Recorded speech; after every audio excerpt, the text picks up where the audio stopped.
সকলোলৈকে ৰঙালী বিহুৰ আন্তৰিক ওলগ জনালোঁ। আৰু আজি ৰাতিপুৱাই পৰম্পৰা অনুসৰি যিহেতু আজি আমৰলি পৰুৱাৰ টোপ খাব লাগে, গতিকে ৰাতিপুৱাই আটাইকেইজন আমি গ'লোঁ আমৰলি পৰুৱাৰ টোপ বিচাৰি।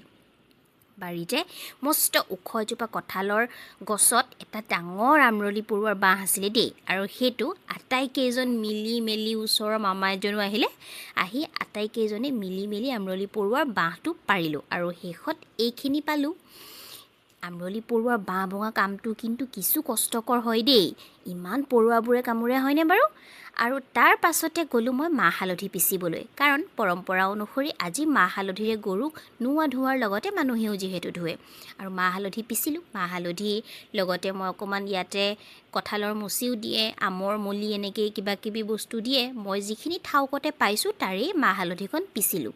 এই কামটো পিছে সঁচাই বৰ ভাল লগা, কাৰণ আজিকালি মিক্সাৰ গ্ৰাইণ্ডাৰৰ প্ৰকোপত এই পতাত পিছা কামটো প্ৰায় লুপ্তপ্ৰায় হোৱাৰ দৰেই হৈছে হয়নে বাৰু? আৰু সেইকাৰণে আমাৰ ঘৰত যিহেতু পতা আছিল, গতিকে মই এই সুযোগটো হেৰুৱাব নোখুজিলোঁ।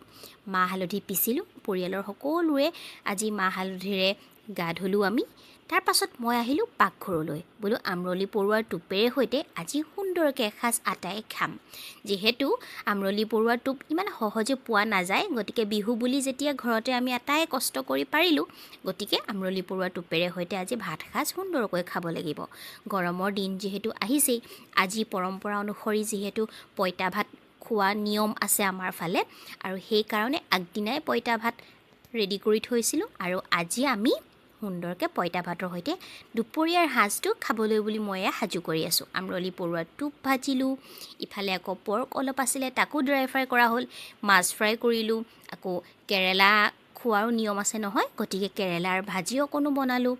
আকৌ 100 এবিধ শাকৰ যিহেতু খোৱা নিয়ম আছে, গতিকে 100 এবিধ শাক বাৰু আটাইখিনি পোৱাটো সম্ভৱপৰ নহয়, কিন্তু বাৰীত যি আছিল তাৰেই মিলাই মই শাকৰ ভাজি এখন বনালোঁ।